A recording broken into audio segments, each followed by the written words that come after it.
artist, formerly known as Kanye West, is a visionary, hailed by some as one of the greatest creative minds of all time. Kanye West stunt run for president. Kanye West. Kanye West. Kanye West feeling the backlash from his recent social media rants. But he's certainly not without controversy. Some know him more for his headlines than his hits. His high-profile marriage with Kim Kardashian, the relationship with his children, his outbursts on social media, and most recently ending a deal with The Gap and threatening to end his deal with Adidas. We sit down to have a conversation with Ye. I mean, it was supposed to be a 10-year deal with Adidas and Gap. Why did you want to terminate it? You know, it's those nuances where people act like they your daddy or something. They purposely didn't open the stores that they were supposed to. How am I born in Atlanta and it's not a store in Atlanta? How am I raised in Chicago and it's not a store in Chicago? That means that I was there for some specific agenda, not for Yeezy Gap to be everything that it could be, or this dream that I had about what the Gap could be. But it's time for me to make my own thing. You know, I have respect and love for the Fisher family, and that's their dad's thing. You know, they made something great, it inspired me. Now it's time for me to go and make something great that inspires the next me, if there ever will be.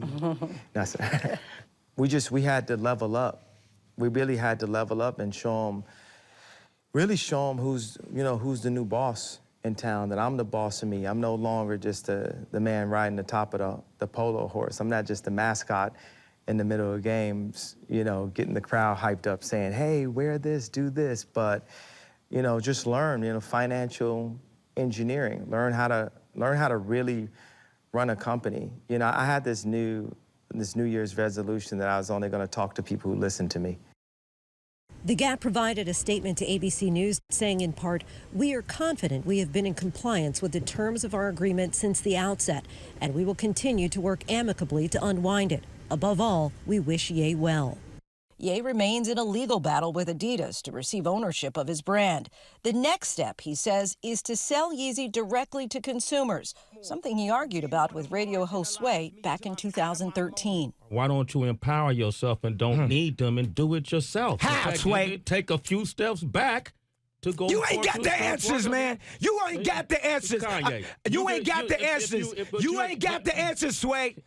So Sway, almost 10 years ago, said, man, why don't you do it on your own? Was he right? You know what? I will go ahead and say Sway had the answer. I know people are gonna be like, no. Is that gonna be affordable and accessible for people? Because I know some of your sneakers are thousands of dollars. I mean, if it's up to Meezy, Yeezy, it'd be freezy. You know, Meezy.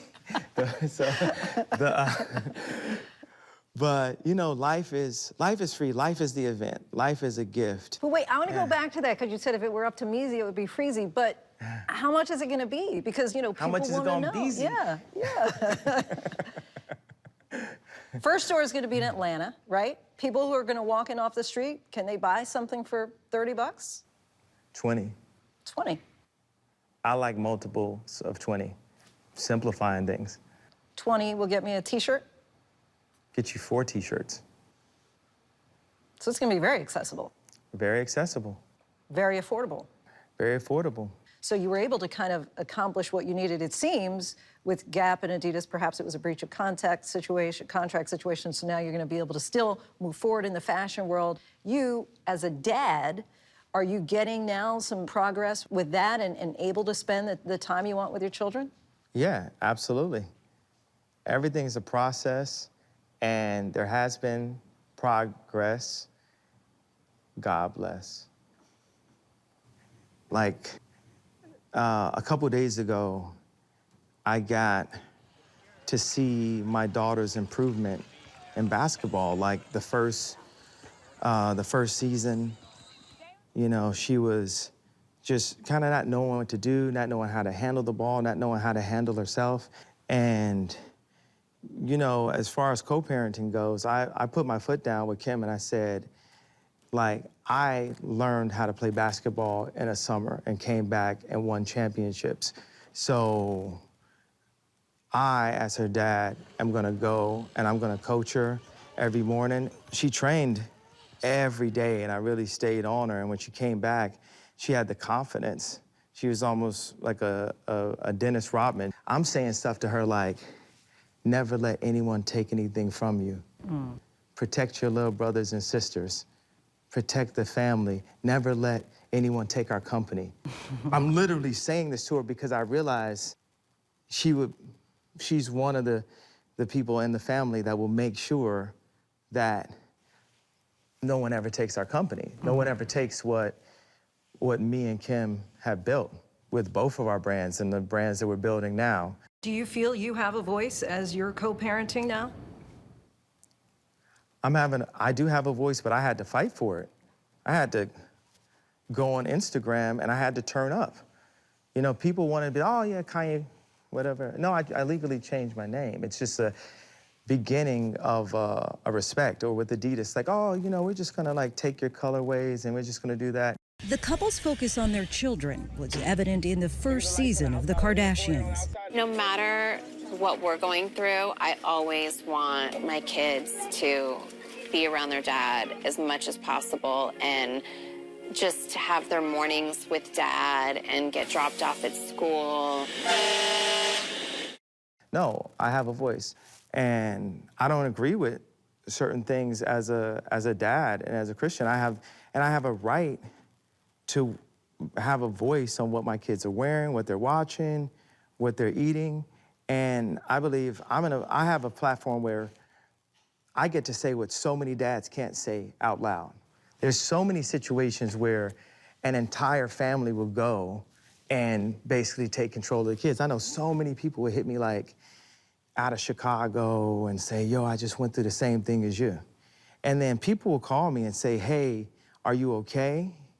And I'm like, well, I'm okay now because I said something, but I wasn't okay before with the situation, and that's why I said something.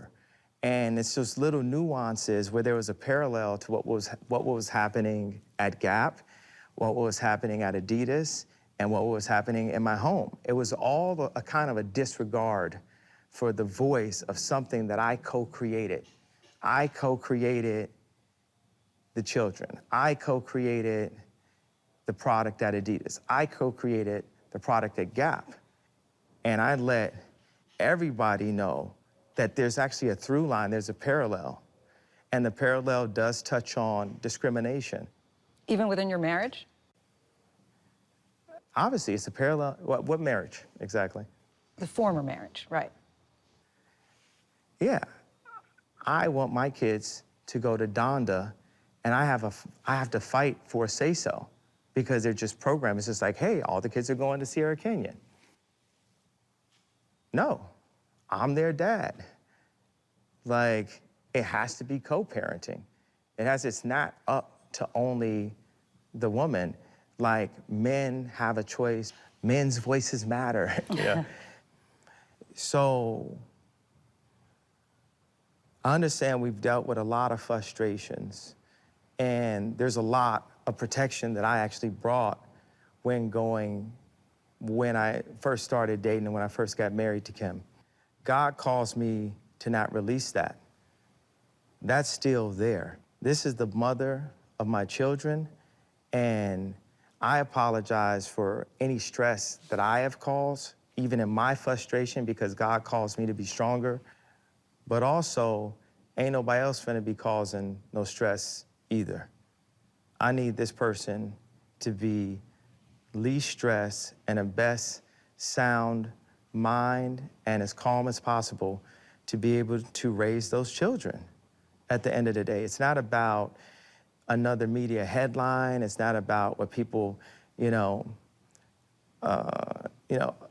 lot of times, people, they go for these clickbaits, and yeah, there's some responsibilities that I still feel needs to be taken by the entire family, right? About the way we present ourselves. Everything that we do, we need to present ourselves with the highest level of nobility. When we're in a position of influence like we are, we have to say, do we want our children to do this, and not just our children, everyone's children, because we're being used as an influence to everyone's children to sell the product that gives us, that affords us the houses that we put the 800 million security guards in front of. So knowing that to whom is given, much is required. Much is required. I also require that because I'm sorry, Hulu, I'm sorry, Disney, it didn't work. Even with me out the house, I'm still the head of the house. I think that many of us had access to see your mom, Donda, in Genius or in other opportunities, and it seemed like she was your #1 supporter, that she invested in you. I mean, I remember at one point she said that you played tracks like Michael Jordan shoots free throws. Case in point, how many times did you see my dad in that documentary? It would have been like he wasn't even alive. Case in point. And everyone's fine with that. I was taken away. My mom was offered a job by the state in the south side of Chicago, the most dangerous place at that time, you know, on the planet. Moved you from Atlanta? Moved me from Atlanta. My dad, think about how smart people say I am. My dad's smarter than me. He didn't have a voice. And so social media, you feel, is that more hurtful or beneficial to you? That's one of my favorite questions this interview. I mean, we can use a car to rush somebody to the hospital, or we could use a car and accidentally hit somebody while we're rushing somebody to the hospital. It's all in how we use it. Coming up in a conversation with Ye. People always want to know, I think, about your mental health. You know, you've talked before about how you were diagnosed as bipolar. You know what? I think that this idea, this concept of mental health being this big subject is straight up media propaganda to diminish people that are not coloring inside the lines.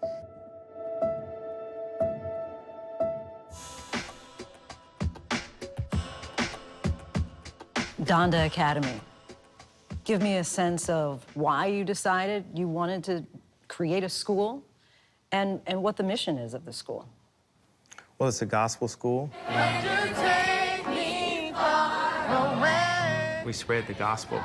I grew up Christian. Both my mom and dad were Christian, and it actually started off, it was called Yeezy Christian Academy, and we started it during COVID. And these are the things that I was interested in, but had to go and work on during, you know, study hall or between classes or after school or on weekends. And to be able to incorporate that, you know, to be a performing arts school, to be a design school, an architecture school, a farming school, automotive engineering school, a computer hardware and software school, financial engineering, not just financial literacy, and also to teach the gospel. And that is Donda. In this moment right now, for you, because you talked about, you know, being able to have a voice in, for example, where your kids go to school, do you want them to go to Donda Academy? Yeah, absolutely, because, I mean, schools are started with, you know, rich people hiring Aristotle to teach their kids. You know, you can have tutors for specific things and actually turn your kids to, like, geniuses, and, you know, if your kids are geniuses, promoting that, and, like, they're 3 grade levels ahead.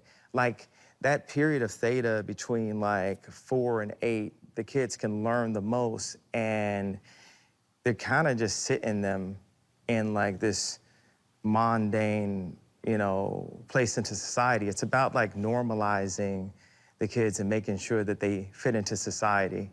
So, yeah, if you ask me, the kids should go to my school, and that should be supported. And it's like, not supported? Oh, it's definitely not supported. Like, all of these, like, celebrities, we get so distracted by what the internet just said about us, and, you know, what we're doing online, or what, you know, what we have to do with our careers, because it's hard out here. You know what I'm saying? It's, like, hard enough to just raise a family, but then we have to keep up an image. You know, we gotta keep up our cars and our houses and our clothes and all that, not realizing that all the while there's this thing that's like, that hurts you when you have to like scream about what your kids are wearing, or, you know, or you have to say it like a million times over. In addition to his family, his energy is also apparent in his business pursuits and Donda Academy.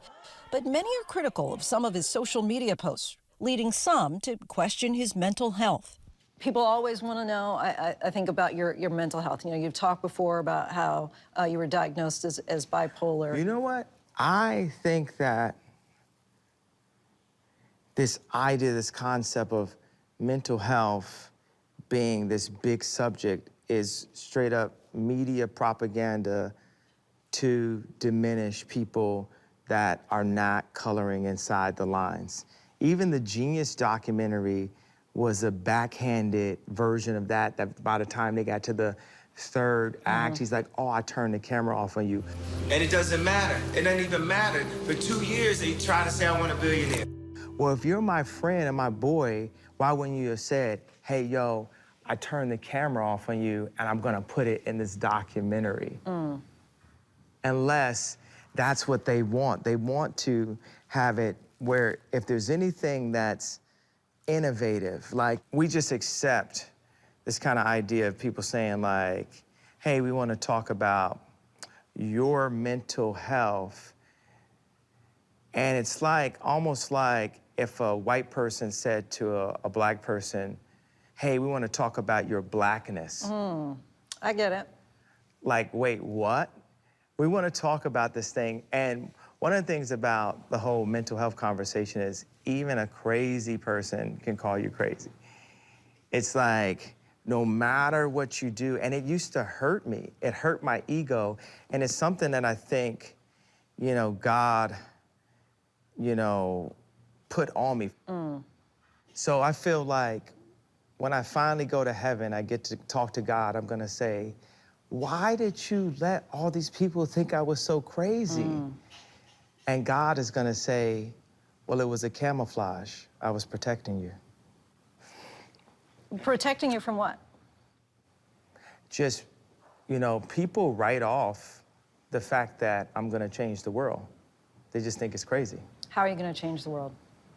More? How are we gonna change the world more? More. Fresh air, fresh food. Fresh food cures cancer. I don't want to say that because they're gonna, New York Times is gonna take that and say he's gonna cure cancer. But true enough, it's like your food, your diet is the most important thing. Your live it. Yeah, your live it, yeah. your live it, because you don't want to die. You know, you are what you eat. You are what you consume. You are what you consume, not just eating. You are what you consume in any way, from the people that you're around, sunlight, the type of, you know, music, the art you listen to. So we're gonna change everything. Apple is the #1 company on the planet, and Yeezy's gonna take the spot. Yeezy's gonna be bigger than Apple. And we're gonna be bigger by supporting the planet. So I'm Steve Jobs, and the earth is my, no. But you mean in an apparel way? You mean you're talking about in just clothing? When you're saying that you're going to change the world and that you're going to replace Apple as Yeezy, I mean, right now we know I didn't say we're Yeezy going to replace Apple. We're still going to use Apple. Apple is just, it's a standard, it's a base. Apple is part of the reason that Yeezy's going to have the opportunity to be bigger. We're going to stand on the shoulders of Apple. And that's exactly what Steve would have wanted. He would have wanted to inspire a kid like me, as Jay-Z said in the show movie, Eating Cereal, to stand on the shoulders of Apple and take it to the next frontier, and to realize that the human being is the iPhone and our earth is our office. And we need to support both of those things in everything that we do. And that's how, not me, but we, as a collective, our species, we're gonna change the world. We're gonna change the world through information, through knowledge, through love, through respect, through understanding. I can't single-handedly change the world, but we can implement the truth. And let's start with the truth, and start with transparency, and we can collectively, not can, I don't like the word can, we will make the world better. And I understand in this world that, as my grandfather used to say, you're gonna need some money, that you're gonna need some money. But when I lean on the idea of the richest black man of all time, it was really in defense of the mental health conversation. It's like, well, if I'm so what you say I am, why did I end up with this? Maybe I was right. Maybe I'm actually right about these things, and you didn't want anyone to know I was right, so you said, don't listen to him, he's this. But then you go back and play everything I ever said in slow motion, whether I said it really high or whether I said it really low, and it's like, oh, that's actually true. And there's so many examples throughout history where people were misunderstood in their time.